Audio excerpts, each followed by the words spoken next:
Hello and welcome to the Living Scary Podcast. The podcast where we talk about real-to-real horror so you can live vicariously through us.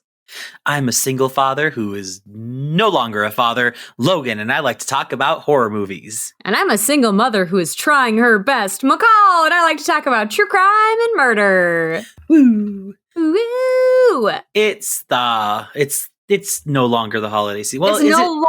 Well, no, it's technically the holiday season because there's still New Year's. Of course, by the time this episode comes up, it won't be. It won't be New Year's no mo, and we'll all be just sadly living in January. So, oh my God, January is genuinely, I think, the worst month of the year.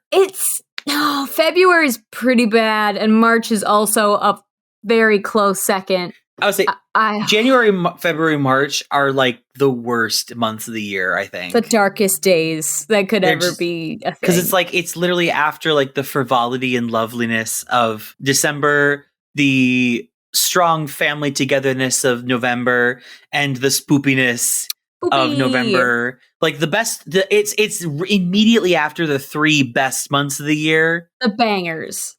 There is a tweet where they're like, we're going to get into the hardcore months, the embers, the October, November. And I was like, yeah, we fucking are. But the second... And then April's okay because then there's Easter. April's okay because the snow is going away. It will end. My sad seasonal affect disorder will go away and I can go outside. But January, February, and March, they say fuck you. And it's going to be it's going to be cold and horrible, but there are no holidays except for Valentine's Day within these months. Which no one likes. Let's be real about it. Nobody likes... Even people who are in couples. Hate it. Don't like Valentine's Day. Because for couples, there is so much pressure. On Valentine's Day. And it's not... It's just cold. I just don't want to be cold any fucking more. I don't want it to be dark. I don't want to drive in the snow. When I tell you it was a high of 23 degrees today in Fargo, I was like, oh my God, that's it's amazing. A fucking heat wave. Because the last few weeks have been like negative 13. There was a period of time where it was colder in Fargo than it was in Africa, in Antarctica. It was colder in Fargo than it was in Antarctica. And Africa. I assume. No, I don't think that's true. It was cold. I don't think Africa's cold, so it was colder in North Dakota than it was in Africa. Yes. Okay, that's a good point. It is probably always colder in Fargo than it is in Africa. I don't know a lot about Africa, but I know that much that I think it's warmer there. No, technically in the deserts. In the deserts, it could at nighttime. It gets really cold at night in the deserts. We're smart. All right. We are sometimes. You don't get snow? I don't want to talk about geography anymore because Brendan recently hit me with the geography question where I was like, oh no. What was the geography question? He said, where are Dutch people from? Oh no. And I said an answer that was not correct. What'd you say, McCall? What'd you say? I said the Netherlands. Oh no. Where are they from, Logan? Switzerland. Fuck, really? No, I don't know. I blinked too. I could see it in your eyes. You said it, and I was like, oh no. Where are the Dutch from? Where are Dutch people from? The Netherlands. Oh, fuck you, the world. Wait, you were right. Wow. Okay, you were right. So fuck Brendan. Yeah. Yes. Vindicated. You were right. Okay, that makes complete sense. I literally said Deutschland. It literally is German, so I should have been like Germany, Logan. Jesus Christ, because the Netherlands is like it's that area where it's like Netherlands, Belgium, and Germany. Yes. It's like that's considered everyone in that kind of area is considered Dutch. I was in AP Human Geo, so I really hope that I have like a semblance of knowledge, but I don't know. He also recently hit me with a math problem that actually got us into a fight. So small farming community, primarily Dutch. Oh my god. Sleepy Hollow. Got it. Yes. You got Jesus Christ. What was the math question now? He was talking about proofs, and he was like, no. He got... Yeah, I'm already gone. Bye. Not like that, not like math proofs, but like the proof of alcohol. And yeah, now you got me back. Now I'm back. Simple as hell. He was like, well, this alcohol is 94 proof.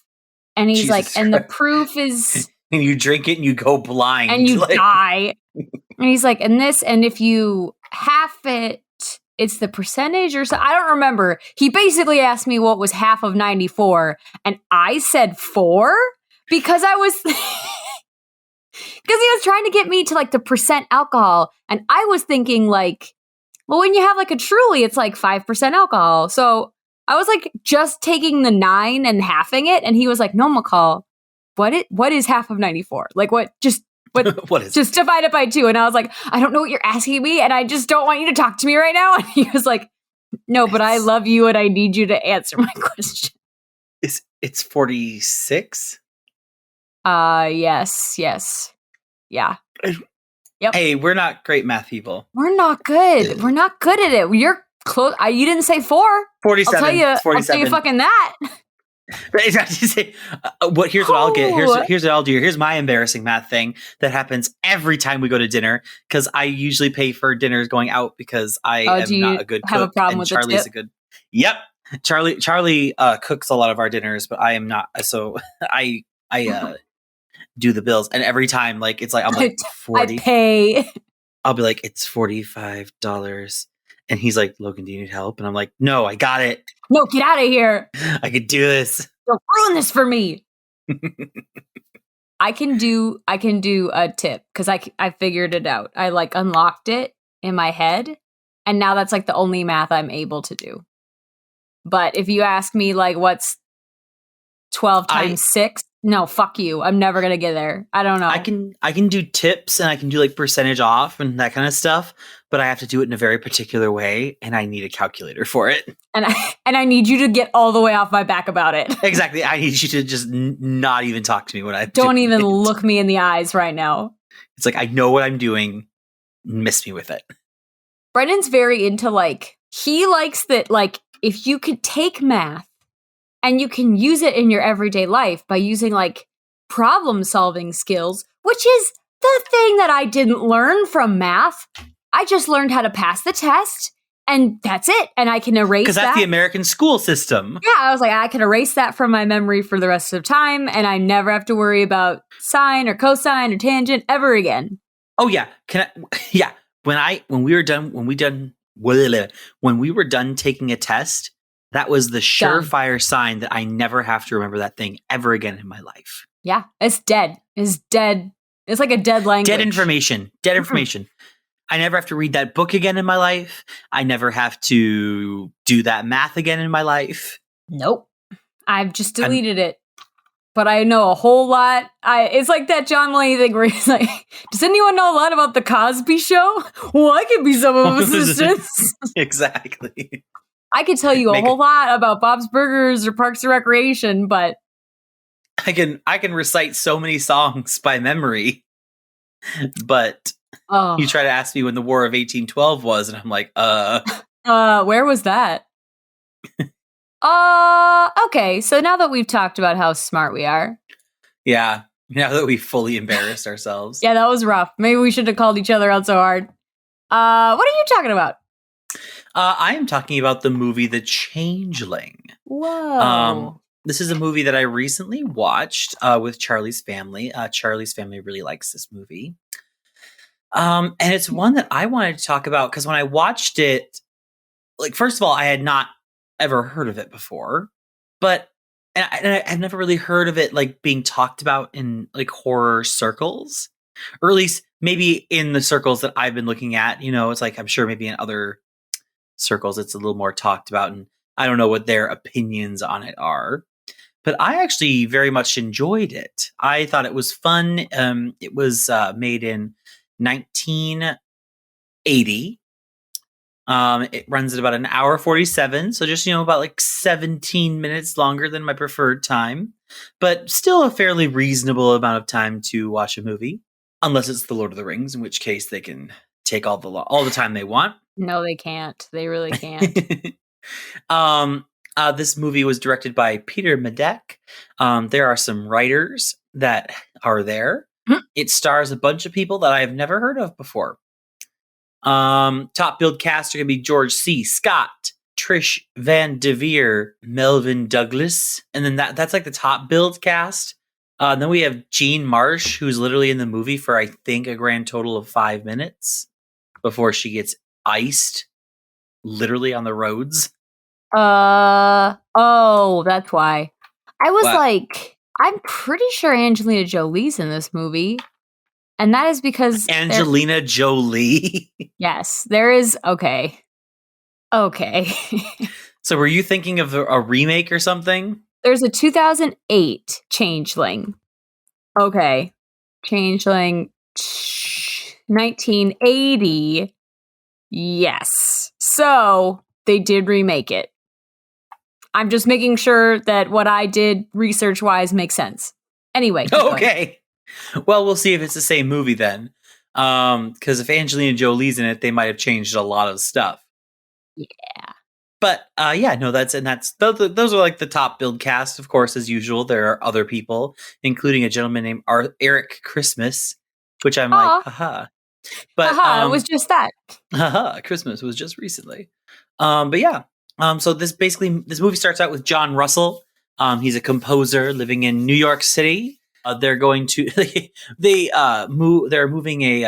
he's moving cross country to Washington after the deaths of his wife and daughter in a traffic accident. Fuck. That was like weird because like, they went to like on a winter vacation and like he's like trying to fix like a roadside problem, like a tire or something. Oh. And like his daughter and wife get out and they start having like a snowball fight. And then like this semi comes out of nowhere and totally plasters them. Like, Damn. and I was like, what the hell? But like, so he eventually rents like this really old Victorian era mansion. But clearly there is a ghosty goo in this house of a young boy. And of course we see a lot of phenomena that happen. And he does eventually find out that the identity of the child is linked to a wealthy United States Senator, Joseph Carmichael. We find out through a series of events.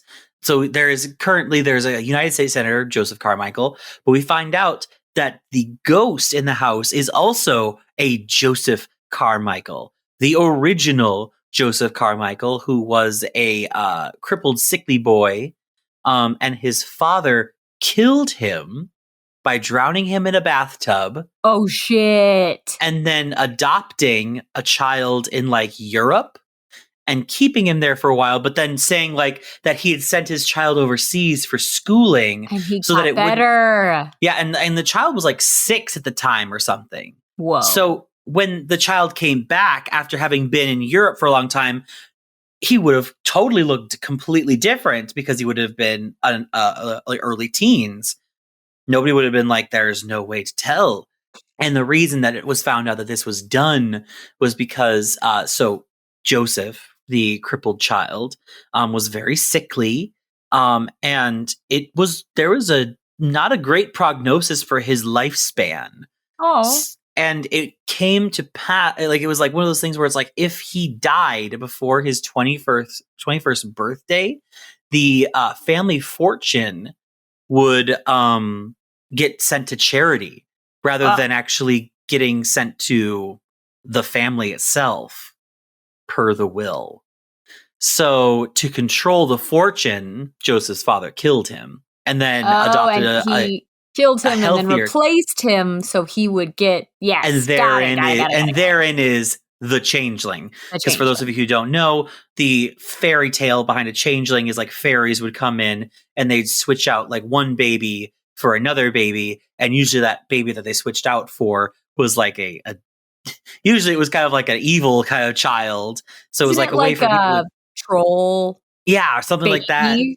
Like a half human, half troll thing. Yeah, I think if I remember correctly, it was a way to explain like children who like start out really like nice and even tempered and then suddenly become very colicky and like bad. Like they're said to be changelings. Shitty kids. Yeah. But basically, so that is the changeling.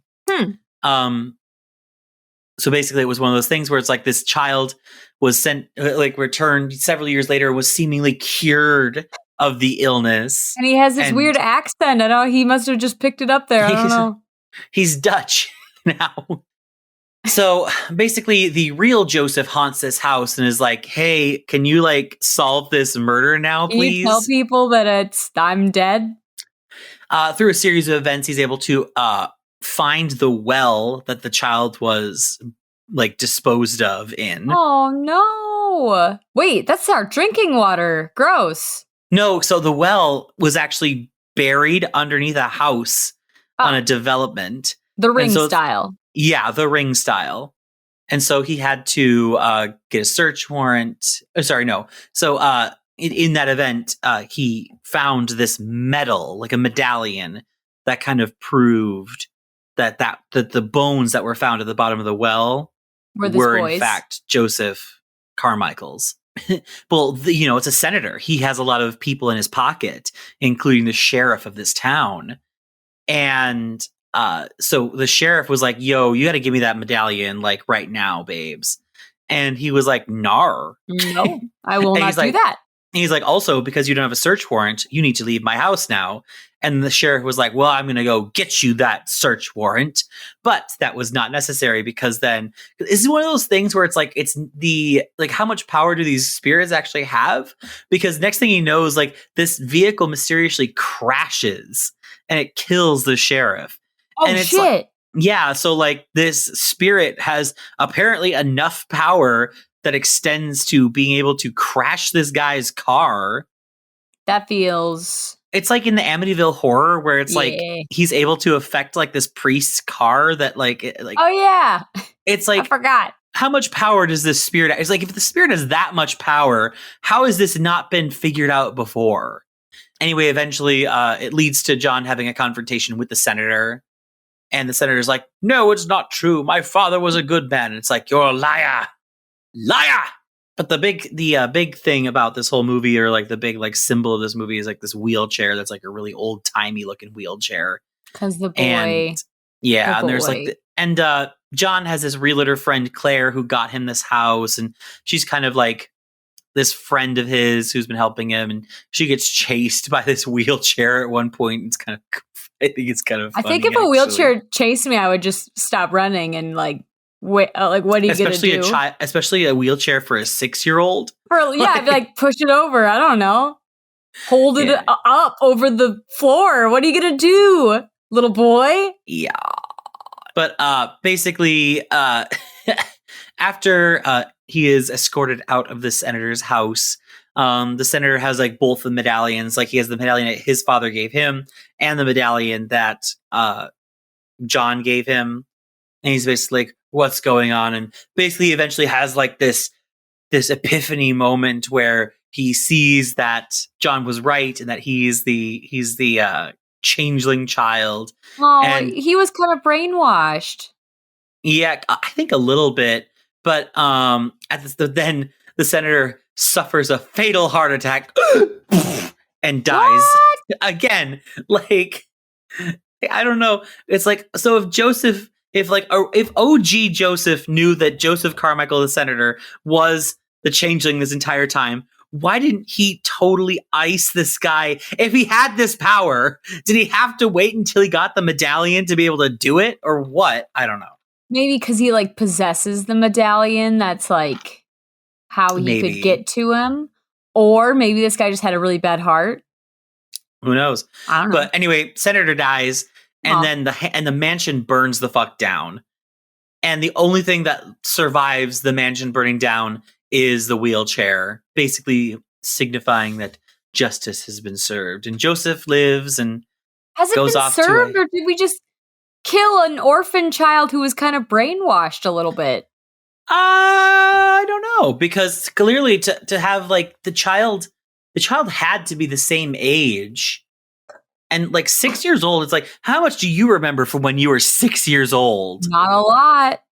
Yeah, so it's like I don't know. It's like there is like a level of like I think we don't know how much like the senator's father actually told him about. Hey, by the way, you're Yeah. totally not my son. Like maybe he just got him and was like, "And you are my son. I'm just going to refer to you as this name for the rest of your life, and I'm going to act like it's normal. You're going to think it's normal." I will say at the same time, there is probably enough cognitive like memories being developed at that age that you would know that you spent a good portion of time in some form of orphanage somewhere. I don't know. People like forget shit pretty easy. Yeah, it is pretty remarkable the amount of stuff that people will forget. Especially if it's bad. Yeah, I wanted to so that was basically the synopsis of this movie.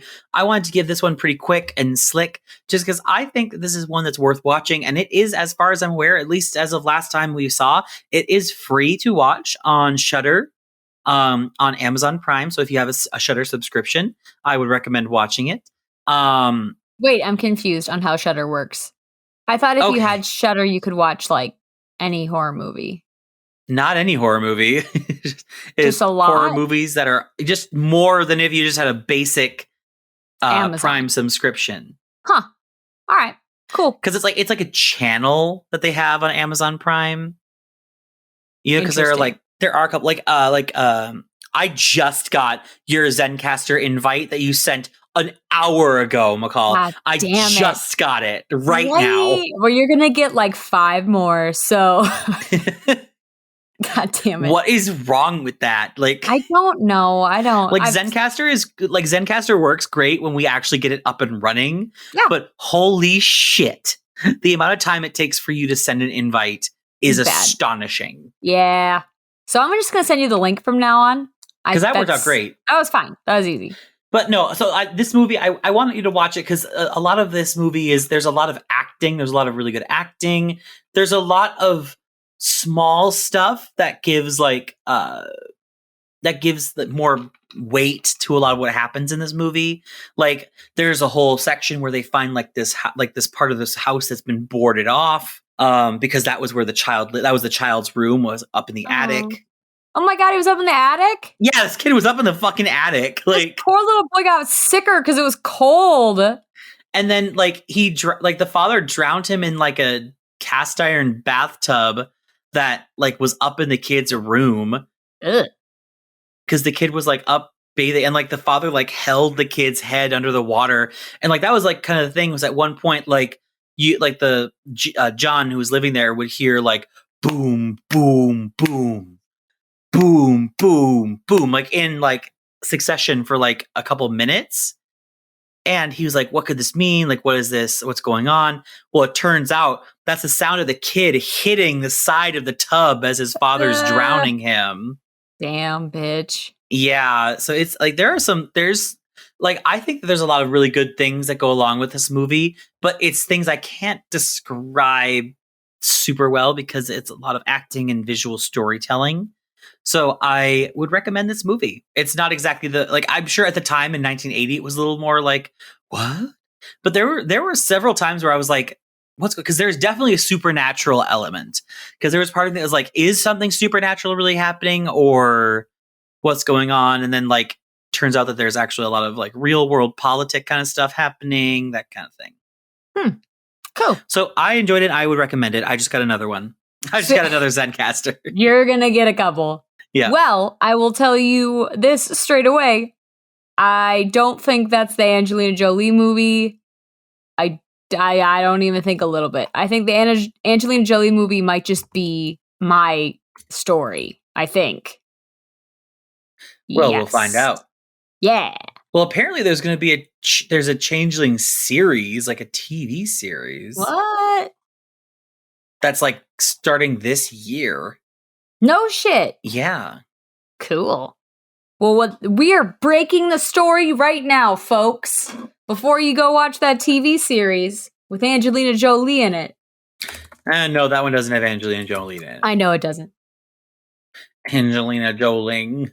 The one that I looked up is from 2008. So it's, but it's also set in like the oldie times. 1928. God, Angelina Jolie just looks so good. She does. We just watched parts because so Brendan and I watched Gladiator yesterday because it's on Netflix and it's leaving. And Brendan's I'm just reading the synopsis. It is not at all. Not even close. Not even close. Well, that's what I base my shit on, and it is great. Airtight close to what actually happened in this movie. Okay. But we're watching Gladiator. We finished Gladiator, and Netflix is like, oh, you might also like Beowulf. Do you remember Beowulf, that movie? Yeah, like Uncanny Valley, like animated thing. Yes. So Brendan was like, oh, I haven't seen this. Is this good? And I'm like, well, I watched it. I remember watching it with like our family like a long time ago and being like, what the fuck? What the fuck? Like, so Brendan like looked at, like, he like just kind of started scanning through it to look for like weird shit and to like see how it looked. First of all, the characters look like they're from Shrek. Like, they do. Dead ass. They were like talking and I'm like, where is Shrek though? And then the mother of Grell or whatever his name was, Grendel. like Grendel, like who was Angelina Jolie, I think. It did, was yeah. It? And she, I'm like, okay, fucking Fiona. she came out of the water with her sexy ass braid tail, and I was like, well, okay, so this awakened something in me when I was a child and I watched this movie. And she was like, I need a hero. And like she like just like stood there and she looked like Angelina Jolie. And then she started talking and I was like, ooh, icky nightmares. I don't like that. So it's like in the Star Wars movie where it was like they did the CGI Carrie Fisher. And she was like, she looked fine and then she talked and I was like, ew. Yeah, no, I immediately was like, ew, no. So we clicked through major portions of Beowulf last night for no reason other than to be like, clipped through. What's going on with this? I don't want to watch it, but I want to know what happens. Spoiler, they just fuck a dragon and make monsters that attack their town like 3 generations in a row. That's it. And they're always surprised. And they're like, wait, what? There's consequences to my actions?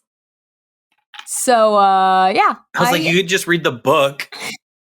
Well, I looked up the poem because I was like, this is based on a thing. Yeah, it's not a book. It's an epic poem. I'm like, are they just fucking this dragon over and over again?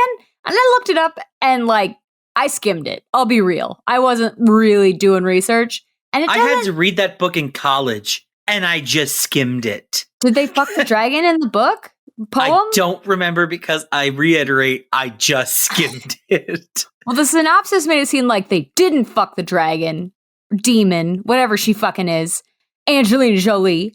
And I was like, so when they made this Shrek-esque movie, were they just like, we're gonna make them all fuck Angelina Jolie? Like, I don't know why.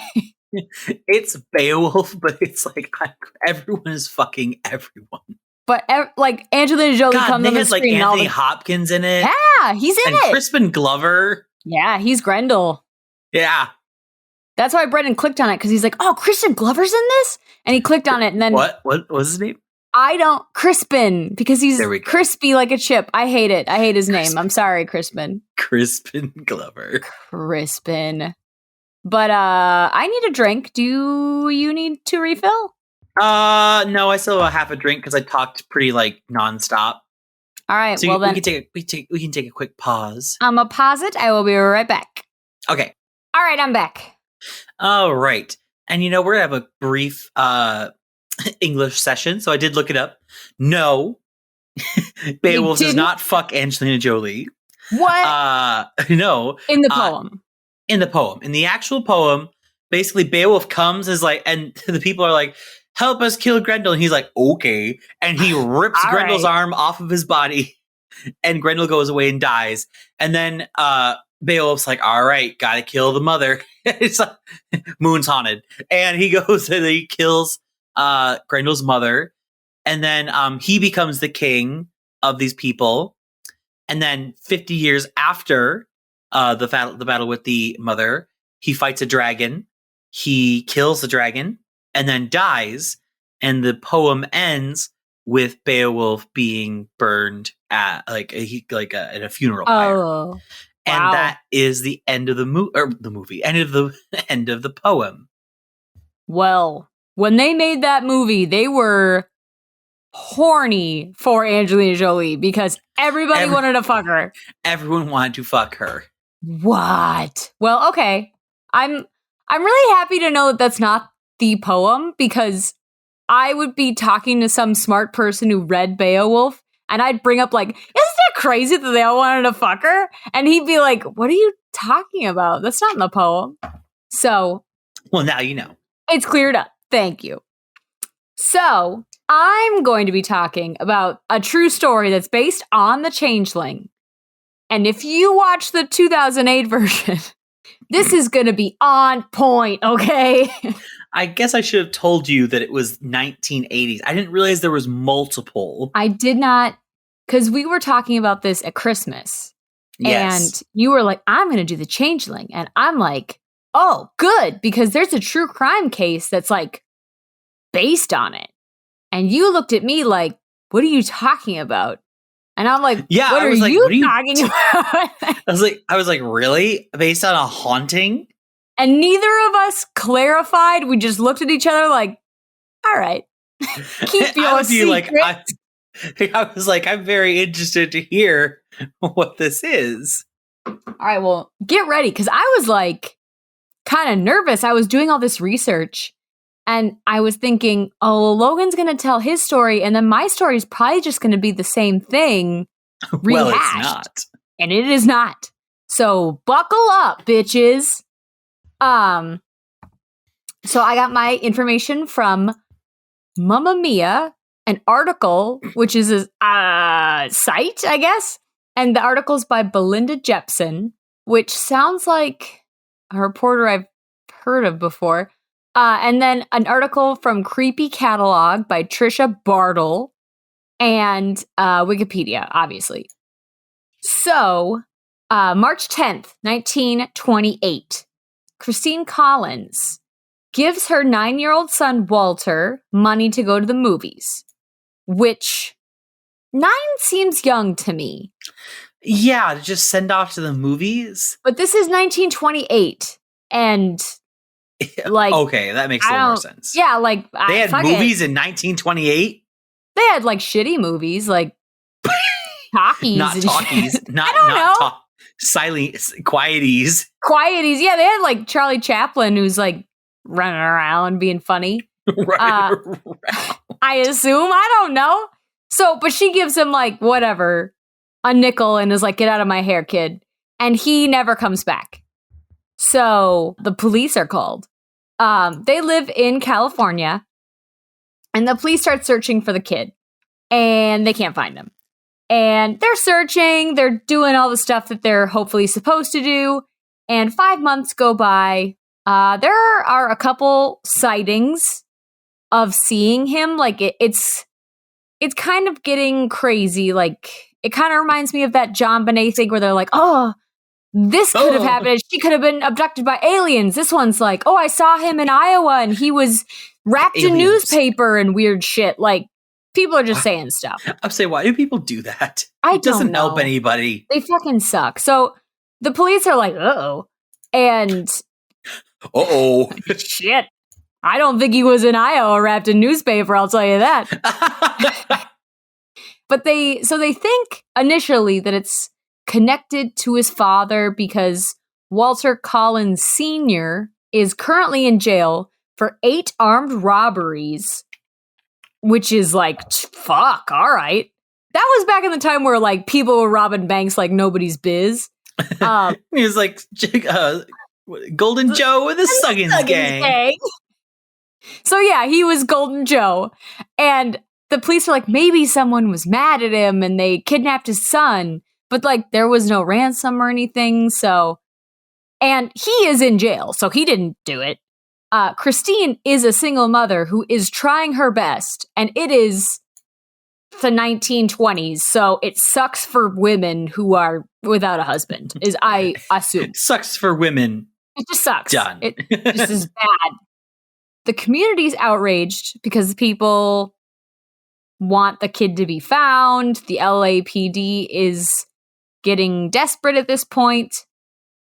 And they've already gotten some bad press in this area of time because of corruption, I think. and not being able to answer. Wait, the police? Yeah, the LAPD had the police are corrupted? The LAPD specifically? The LAPD, if anything else, of anything? So that hasn't gone away. But in the 1920s, they also were maybe corrupt. Allegedly, she said after taking a drink. So, allegedly. In August, a kid is found in Illinois who claims to be Walter Collins. And Walter Cronkite. The kid is taken and horse and buggied all the way to California.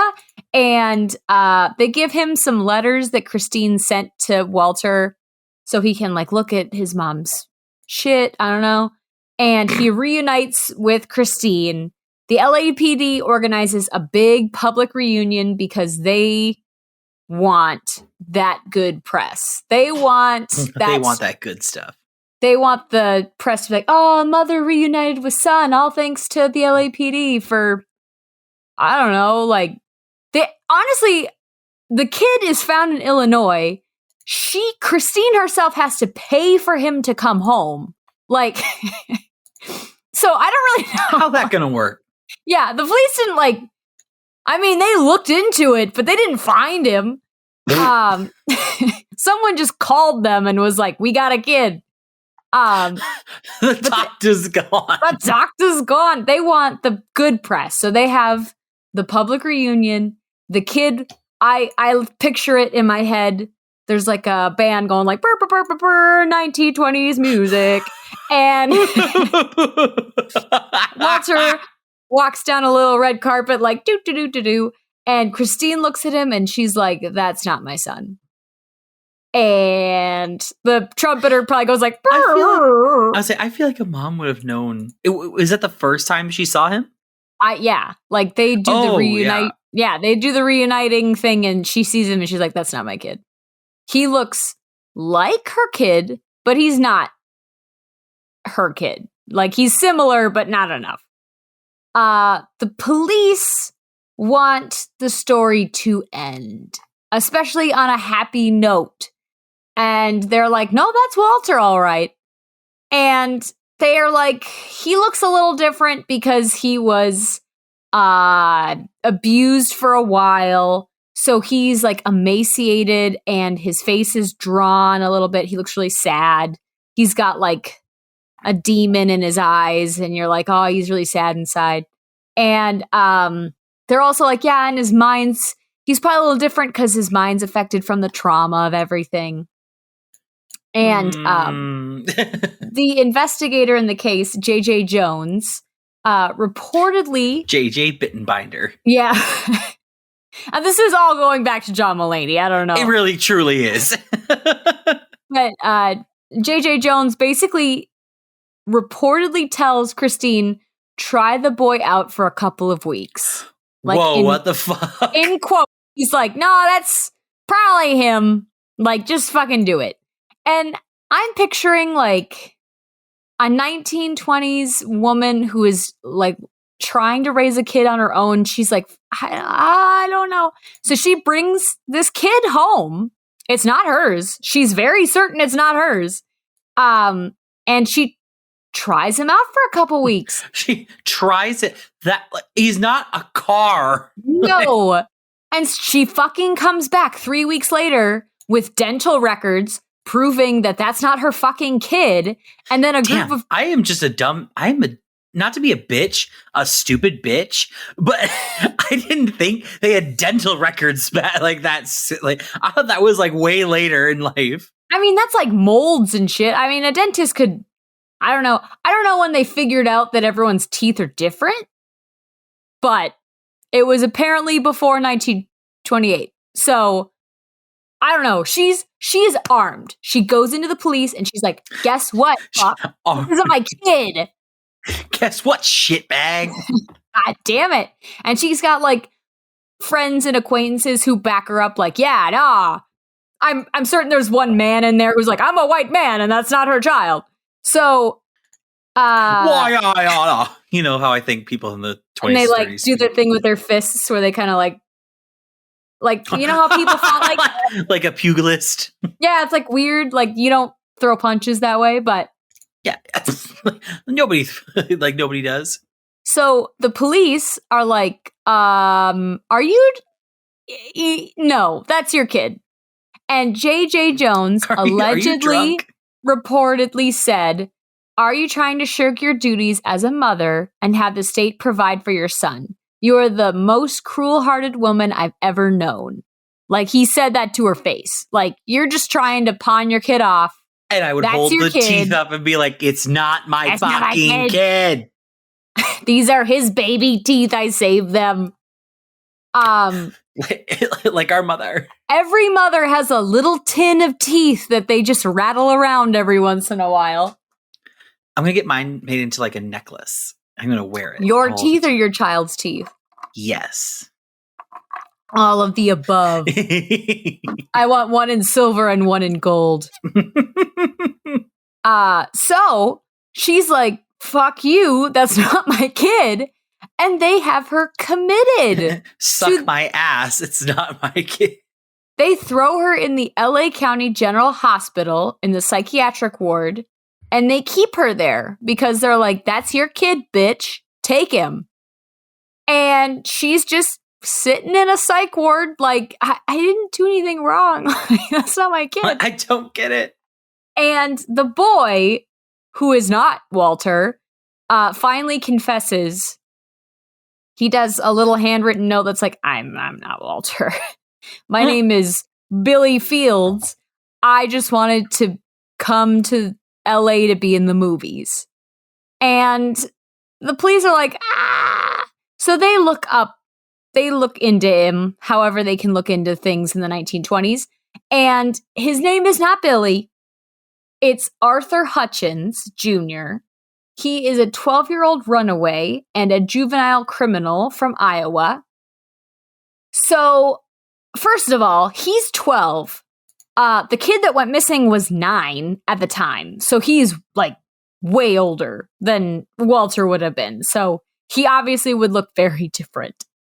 Very different. He does look similar to Walter, but not like to the mother of Walter who knows him and would look at him and be like, yeah, that's not my kid. But basically, Hutchins was in a diner in Illinois.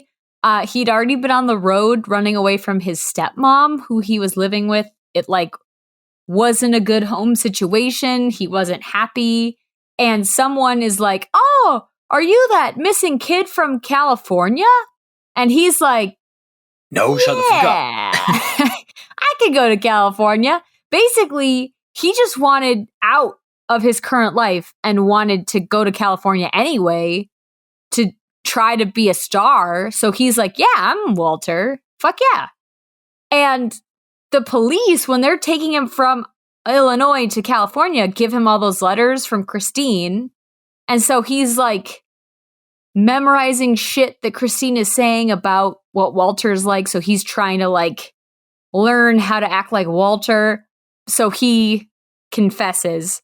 And then the police have to take Christine out of the psych ward that they put her in. And she's taken out after 10 days. Sorry, I yawned. How dare you? So Christine gets out of the psych ward and is like, I would like restitutions for being put in a psych ward. Absolutely. And she does win the court battle. J.J. Jones is supposed to pay her $10,800, which I would say in 1930 something. That's a lot of fucking money. That's a lot of fucking money. 2022 money. That's 1,000. Oh my god. I'm sorry. It's less money. It's less. She lost money on it. It's $180,000 in 2020 money. Wow. And guess what? JJ Jones never pays her. So she doesn't get any money. So, sorry. But there's a positive. A law is passed that makes it illegal for cops to commit people without a warrant. So that's cool. So some good. So there is some good. But there is the main question. What happened to Walter? I was to say, so the kid, Where the fuck is Walter? the child. So we're going to go into still California, but we're in Wineville, California. August of 1928. A 19-year-old Jessie Clark is visiting her brother Sanford in Winefield, California. So Sanford is probably around Walter's age. Whenever I look at pictures, he's like 10 to 12 years old probably. And he's an able-bodied young man, and his family sends him to work on their uncle's farm, pretty much, because their uncle needs help. So he's been sending letters to the family that Jessie thinks are a little weird. And so she's like, I'm gonna go visit just to see. I'm going to check up on him. I'm just gonna make sure. I don't know what his letters would possibly say. Like if he's in parentheses, like, please help or something, but please help me. Help me. But Sanford, so the family lives in Canada, and then he's sent to California to help his uncle, Gordon Stewart Northcott, on his new chicken farm. So Jessie comes and visits. Marjorie Stewart Baxter. Yes. Jessie comes and visits, and sorry, I had to take a sip. A thick sip? A thick sip. And I'm picturing like everything's fine and everyone's like, ha ha ha, yeah, chickens are the best. And then like nighttime hits. Hey, those chickens. Oh man. And then nighttime hits and I think Sanford goes up to her and he's like, oh my God, please help. Oh my God, everything's terrible. Help me. Oh my God, please. And Jessie's like, ah. But so basically Sanford has been sexually and physically assaulted, abused, blah, blah, blah, blah, blah, by Gordon. Like the second he got to California, he was just like, oh no, this is a mistake. I should not have come here. And not only was he being abused, but his uncle had murdered 4 boys. And Sanford's like, ah! And so Jessie like pretends like everything's cool and like heads back to Canada and then is like, hey, hello, police. Hello, police. So Jessie gives a statement to the American Council in Canada. I don't know what the fuck that is, but I'm not really sure what that is either. They open the case. The council calls California and immigration service inspectors go to the farm. They say that this all happens in August. I picture this taking for fucking ever because, like, she's got to finish her thing. She's got to go all the way back up to Canada. She's got to talk to the council. Like, I'm sure Sanford's just sitting there like, come on. So Gordon, I'm picturing, like, the lawmen are walking up the long driveway and Gordon sees them and he's like, stall them. He tells Sanford to stall them and he's like, if you don't, I'm going to shoot you because I'll be in the tree line. And so he runs away. Sanford is like 12 and he stalls these dudes for like 2 hours, apparently. I don't know what the fuck they were talking about. And finally he's like, guess what? Gordon ran away. I don't know what to tell you. And so Gordon... Guess what? So just as a heads up. So he's not in the tree. I just realized he's probably not still in the tree line. He ran away. So Gordon and his mother, Sarah Louise, fled to Canada. They are arrested in September. Sanford testifies at their trials, and Sarah said she helped abduct and torture and kill 4 boys. Sarah pleads guilty to the abduction and murder of Walter Collins, who is the missing kid from the beginning. Oh, shit. However, Gordon claims that Walter was not one of the victims. Okay. Gordon is convicted of killing 3 boys. One is an unidentified boy from Mexico, and the others are 2 brothers, Lewis and Nelson Winslow. Lewis was 12, Nelson was 10. They were abducted on their way home from yacht club, and there isn't... Yacht club? Yacht club, yeah. So They sail. They're sailing. I picture these boys in little ascots walking down a dirt road. Sweaters, yeah, boat shoes, a gin and tonic. And then, there's not a lot of info on the other boy who's identified. I couldn't find I found a name, but it wasn't like verified, so I just don't have it. But they call him the beheaded Mexican because he's from Mexico. And so basically Gordon beheads him, and then he gives Sanford the head, and he's like, get rid of this. And so like they burn it and they crush it, basically. So that's that horrible side of that story. I would say, God. It's really sad. So the police do find 3 shallow graves. There's no full bodies, like full corpses. They have body parts in them, though. And it's like enough body parts to be like, yeah, there's 3 pretty young boys here.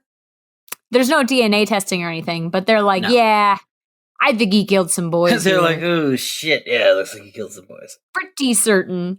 Sanford's taken into protective custody. But there's never any physical evidence of Walter being there because there's the 3 bodies and shit. Sarah does say that she killed, like she helped with the murder of Walter, but then she later recants that confession. And then Christine, Walter's mother, meets with Gordon in jail after he's been caught, and he's not given her a straight answer. He's going back and forth. He's being kind of crazy. And then she kind of comes to the conclusion that she can't. He's insane, and he's not going to give her the information she needs.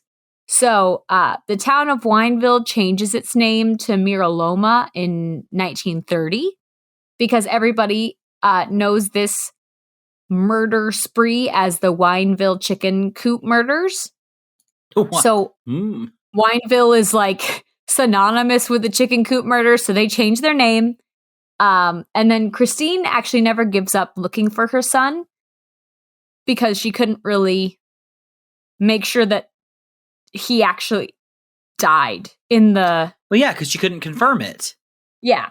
So a lot of people are like, yeah, he was one of the victims. Like, at one point, they were thinking that there were at least 20 murders at the chicken coops, and they could never really verify anything. So Christine never stopped looking for her kid. Unfortunately, Walter was never found.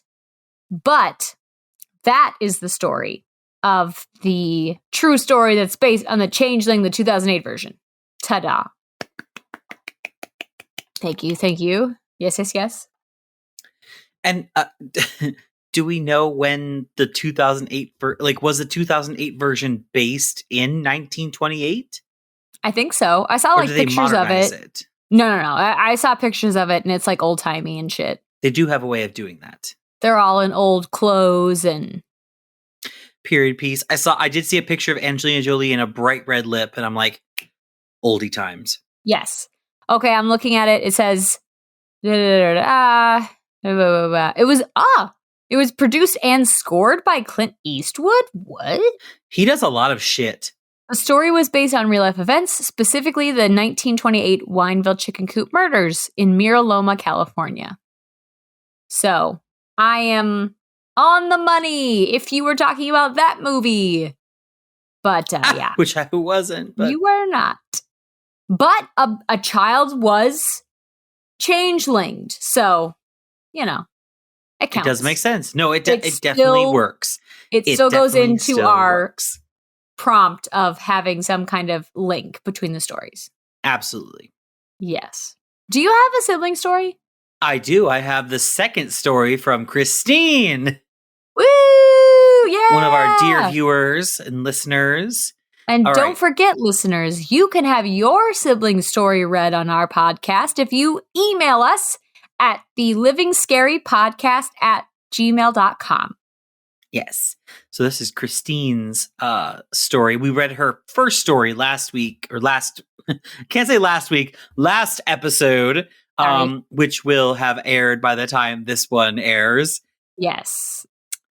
This features Christine's dad and her brother, Tom. So I'll just read exactly what she sent me. My dad is an avid fisherman, and while we were growing up, he would often take us kids with him when we went out to fish as a father-child bonding activity. So they grew up in Florida. Growing up in Florida, this usually meant taking the boat out into the ocean, which is terrifying for me. As Christine likes to reference, unlocking my fear chakra, and spending the day catching fish. What I mean by that is that my dad would catch fish and the kids would make a valiant effort. One day, my dad takes my brother Tom, probably 8 or so at the time, on one of these excursions. Neither of them are having much luck. And by the afternoon, my dad is feeling pretty frustrated, which I think we can relate to because dad was getting frustrated, especially after I caught the biggest fish when we went fishing. And I was a total bitch. And you were just a dick and a half. And I was just like trying to be positive, man. And I was an ass and I caught the biggest fish. Yep. According to my dad, he's near the back of the boat and Tom is closer to the front. And dad suddenly gets a big bite. A big one. As he starts reeling it in, Tom says that he has a bite too. And dad tells him to start reeling it in. As dad is fighting with his fish, Tom starts repeatedly saying, "Dad," with increasing volume and panic, both in capitals. That's bad. Volume and panic, TM. And finally, dad turns to see Tom is sliding across the deck of the boat towards the back, holding onto the pole with every ounce of strength in his tiny 8-year-old body. Father! As Tom gets closer and closer to being pulled off the back of the boat, dad faces a dilemma. He's got a big fish on the line. Fish or offspring. Fish or offspring.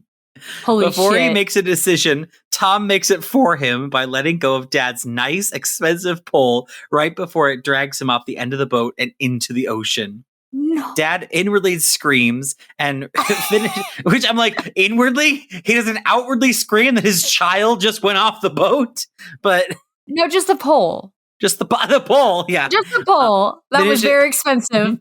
Inwardly screams and finishes reeling in his own fish before making sure Tom is all right. Oh my God. It was a really nice yellowtail snapper that we ate for dinner that night.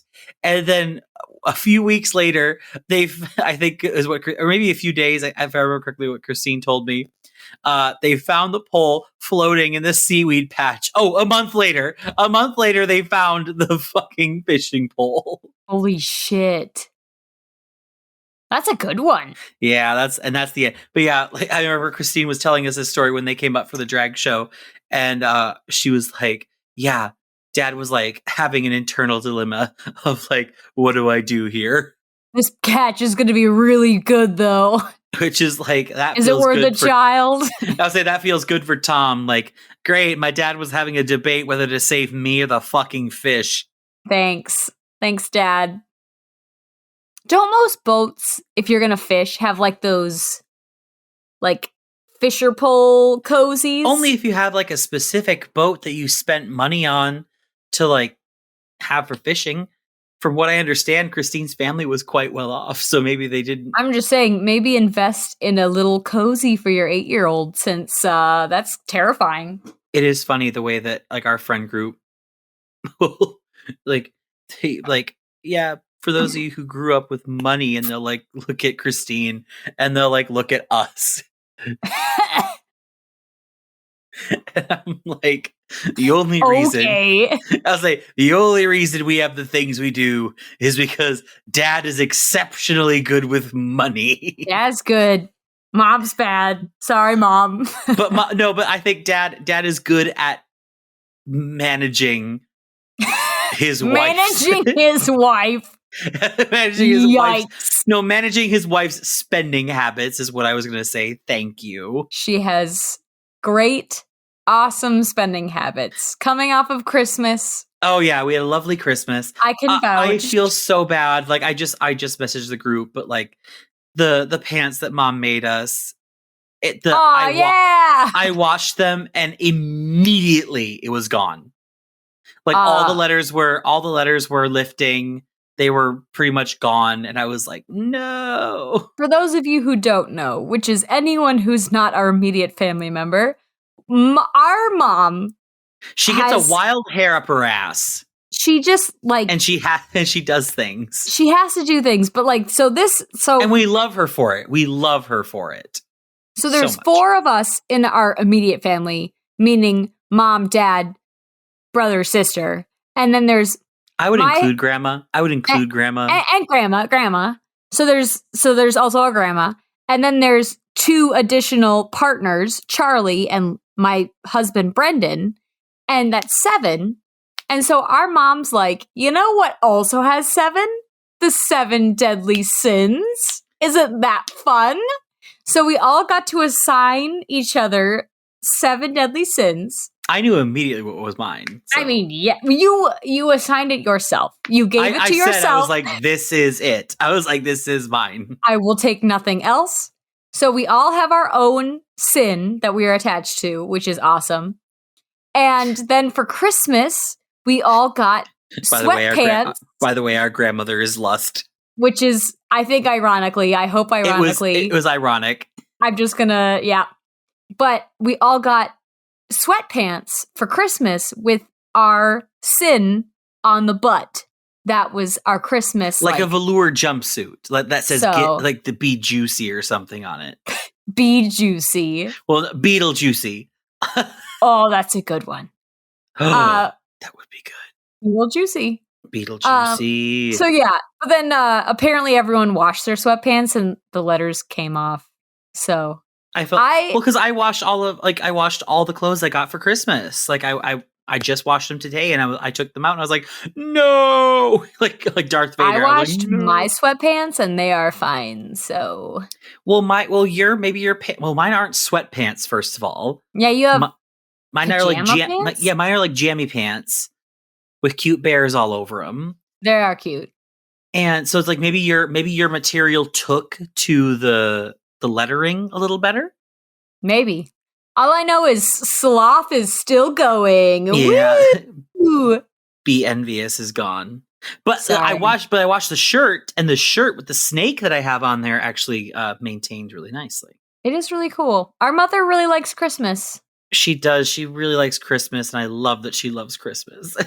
Gift giving is her love language. It is. It's also mine a little bit. I do love to give. I love to give gifts. I love to, I'm very much that person where it's like, if I have money, I'm going to use. I love to use it on other people. I also do like to give it. I'd be lying if I didn't. I'll use it on me. I love to. Yeah, maybe. no. It's a self-love. No, but I do. I hate it. I hate gift giving. I'm so bad at it. I'm so excited though. So between Mom's gift card and the gift card from Megan, along with a couple other lovely gifts that I received, I should be able to frame one of my nagels, and I'm so excited. Oh, I can't believe. So Logan has $250. 2 nagel posters. Yes. They're well, it's foam core. So what's his first name, by the way?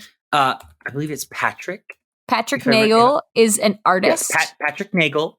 Logan has 2 of his prints, and then also a tattoo. I was saying a tattoo. So he very much loves Nagel artwork, and apparently your posters, your prints to get framed are expensivo. Yeah.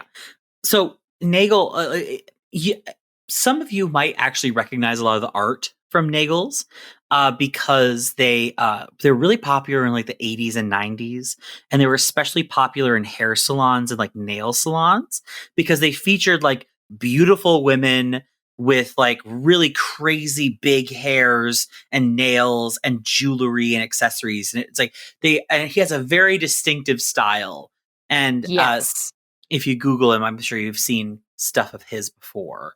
But yeah, Mom and Dad had a lot of theirs in their hair salon, and it makes me think of them. So like I like a lot of the Nagel artwork. Also, I'm gay, so so there's that. So there's that because they're all fierce. They're all fierce, gorgeous queens. They're good. I like the artwork a lot. They're really cool. And I have 2 prints. So, one of them I found out that Mom gave me for Christmas 2 years ago is a really weird dimension. First of all, like it's bigger than any of the frames that I could find at Michael's just normally. But then the fact that they're also on foam core makes it difficult because most frames are only able to accommodate like just a poster. Oh, that checks out. Yeah, so because they're foam core and because they're odd dimensions, I do need to get special frames for them. And when I went to Michael's, they were like, well, to get both of them framed, they're each going to be like $250. And I was like, my stomach fell out of my butt because one of them was framed, but like the frame shattered when I was moving. Oh, I was so angry. so but sad. like this, I'm going to go with the acrylic this time because I think before we had glass, which was typical because that particular Nagel has been in that frame since the 80s probably.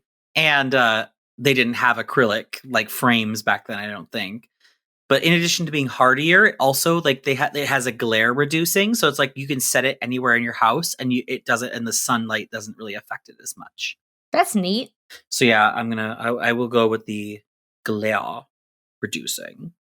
But yeah, I'm excited. I'm sure everyone in the audience was super excited to hear about my fucking pictures that I was going to have framed.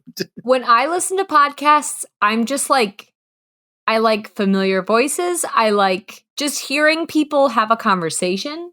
So I appreciate this kind of shit.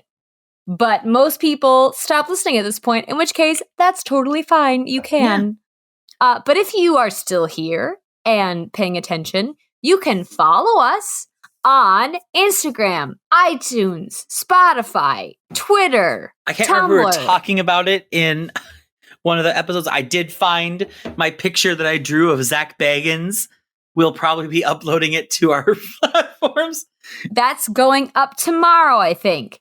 Hopefully Zach Bagans recognizes me. I love Zach Bagans. I truly do. You can find us as Living Scary Podcast. We're all over the place, wherever you want to look, except for, I think, iHeartRadio. I don't think they accepted us.